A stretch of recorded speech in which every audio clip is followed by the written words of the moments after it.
So the test that we want to do today, it's going to be VO2 max test. Basically, the VO2 max test, it's going to help us to figure out how much oxygen she's consuming during her exercise through the heart rate that we're going to control. And for that, we're using the PNOE portable VO2 max device. So with this device, the cool thing about this is that you can kind of carry with you anywhere, and you can have multiple different tests as well, different protocols that you're creating, and pretty much has a very high accuracy on the results. So today we're going to use the assault bike or Airdyne. Some industries are calling that name, so it doesn't matter. So the first thing that we need to figure it out, we need to find her base parameter. So the base parameter is basically we want to keep her on the heart rate ratio of the 100 and 110. About 30 seconds to 1 minute, and we see how much wattage of the power she's generating with the Airdyne.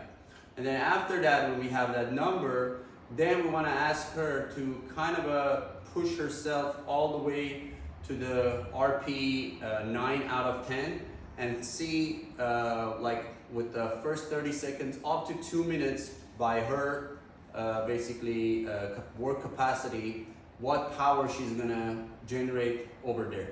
So let's figure out those numbers, and then I will explain how we do the math and then how we come up with the numbers for the actual test. All right, now that we have our both numbers of our base number, which was 65, and we have our peak number, which was 350, we can do our math and equation. So we figured out what's our increment per minute of the test that we want to do. So the actual test, it starts with a 3 minutes warm up, and after the warm up, she has she needs to complete 9 to 12 minutes of every minute with a specific increment, and then she has 2 minutes of a recovery. So that's how the test works. That's how the protocol works. So the first thing we need to figure it out is what wattage she needs to stay for that 3 minutes warm up, and what number of the wattage we need to add every minute for the test between 9 to 12 minutes, all right? So we're gonna do the math very quick. So our base number was 60 and our peak number was 350. So what we're gonna do, our base number was 65 and the peak number was 350. So what we're gonna do, we're gonna subscribe the 350 from 60. That will give us 290. And then we're going to divide the 290 by 9. That's the number of our RPE. And then we're going to get to a number of 32.2222. So our warm-up number right now, our number that is 32, it's our increment number. So every minute we have to add 32 wattage. But to start for the warm-up, what we're going to do is we're going to subscribe 65 from 32. And our result is 33. So 33 will be our warm-up for 3 minutes, and then after that, every minute we're gonna add 32 wattage to our initial number till slowly that heart rate will go up, and we're gonna go there. So now we're gonna start the process of the. All right, so right now we want to get the first, the base parameter for our measurement. So right now our patient's heart rate is at around 81, 80. So we're gonna ask them to do it as slow as possible. So start very slow. So make sure they're not rushing towards this, because sometimes they're getting excited and that heart rate peaks very fast. So we wanna keep that heart rate between 100 to 110, usually around 105 when they're stable around that area. So we wanna kind of start our measurement as of finding the number. You can add very slightly speed so that heart rate picks up. Don't go too fast. Perfect. It takes about 30 seconds to minute and a half till we get to that number. There you go. Looks good. You can add a slightly more speed to this.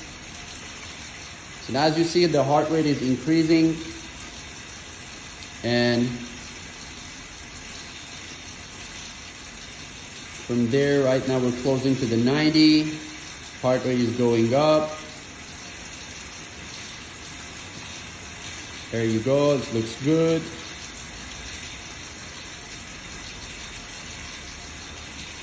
You can go slightly faster, so we push that heart rate past the 100.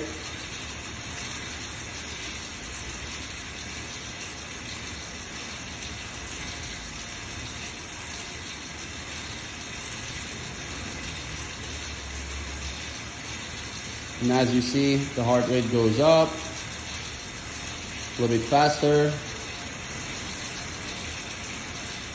There you go. Now try to maintain whatever number you see on your watt, which is right now 77. Try to manage it around that area so you don't go higher than that. Now, right now the number shows 70. So we want to make sure she stays on that area, and then if for 30 seconds she's on that area, that's pretty much our peak number. So if I bring the camera over there, as you see, the voltage is around 67, 65, where the heart rate is on 106. All right, the next part of our test is to figure out her peak voltage as the power she generates for our test. So what she needs to do is basically get to the scale of 9 out of 10 of the RPE scale, and then from there, when we reach to that max number, we want to see if she can keep it over there for 20 to 30 seconds. So then we can have our peak number as well. So start as fast as possible, reach to the peak number.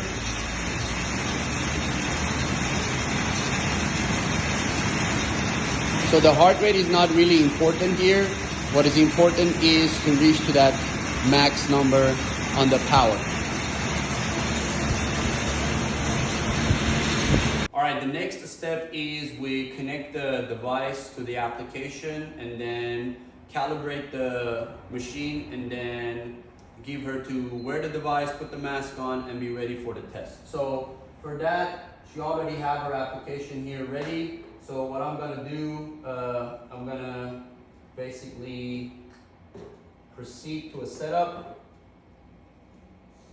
and we're gonna connect our device first, continue, and we're gonna connect to the heart rate monitor that she's wearing, continue, and then now I need to finish the pairing by calibration. So for the calibration, we either need to have a nitrogen cylinder, which we don't. So what the company recommends is use a fresh air. So I'm gonna step out to calibrate this and come back to proceed the test. The most important part for the calibration is this tube that we need to disconnect from the basically mask. So make sure the fresh air it's gonna go through the device. So without any hassle over there.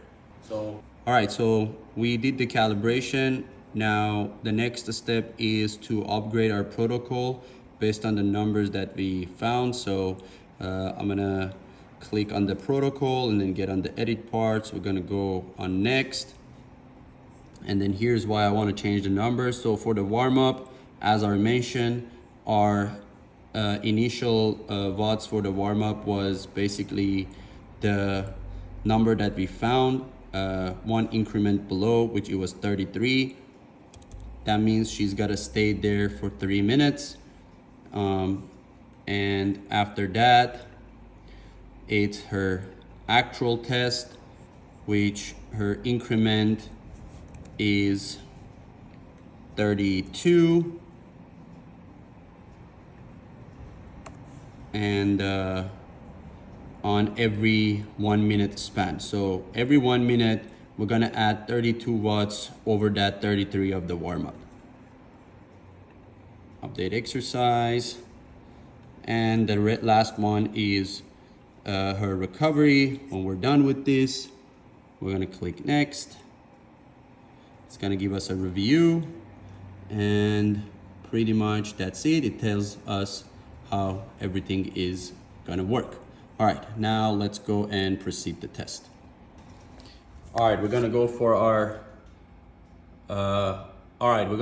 actual test. So we're gonna start the test. So the machine is running. So start the bike. Yeah, very slow you start. We don't need anything yet. So this is trying to connect everything together.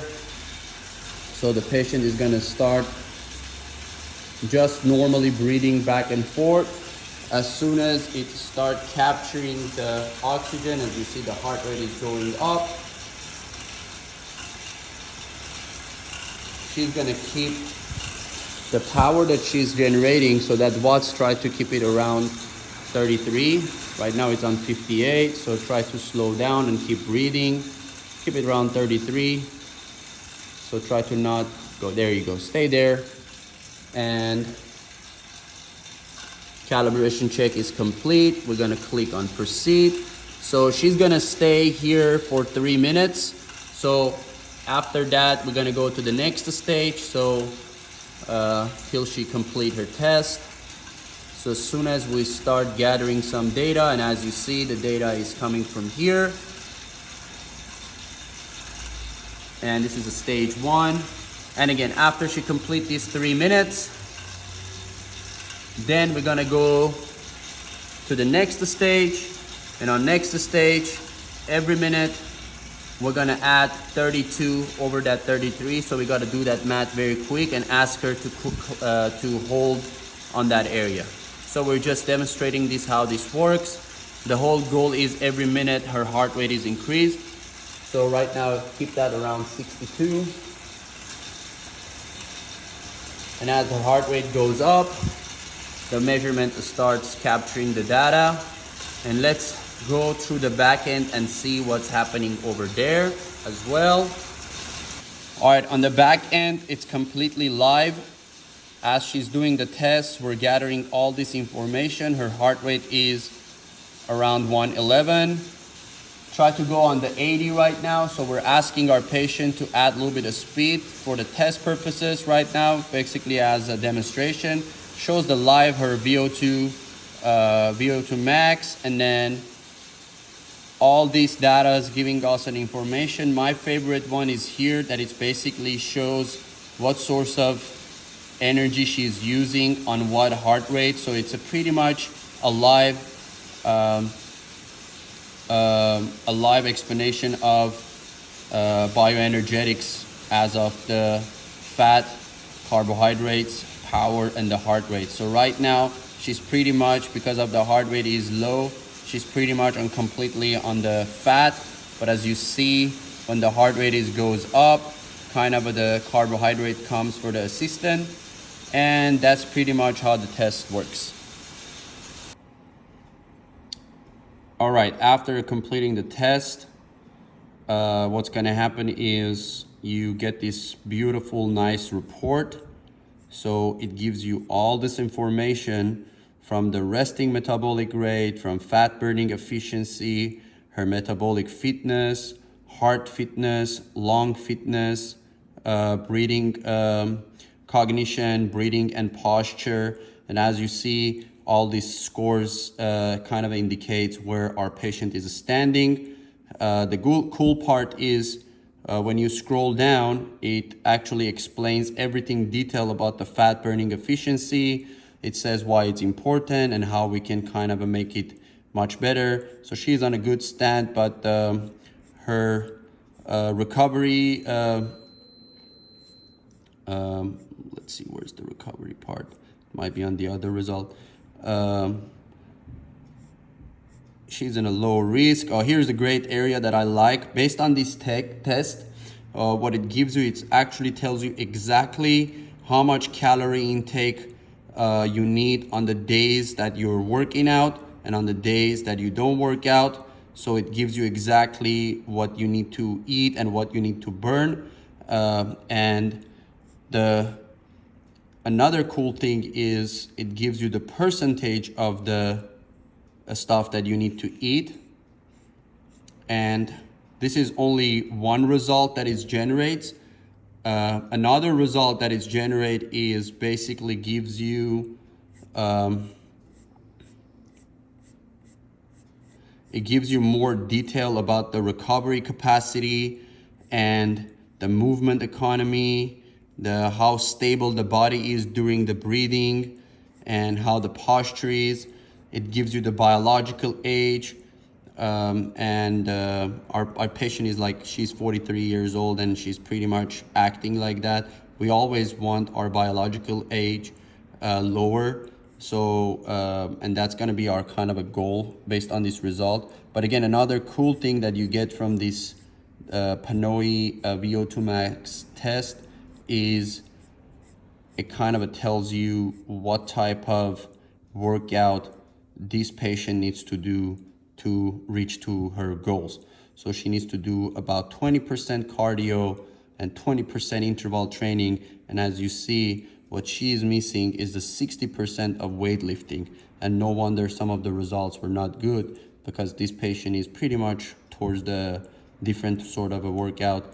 So now she's starting kind of a get back to weight training. So usually twice a year, it's kind of a recommendation. You do these tests. So you test, you have a baseline, you work out for 6 months, and then you do another test. Again, it kind of gives you the training program as well. You don't need to follow this. If you know how to program, you can kind of do your own programming, but it's a fabulous test result that makes the life very easier. I hope you enjoy.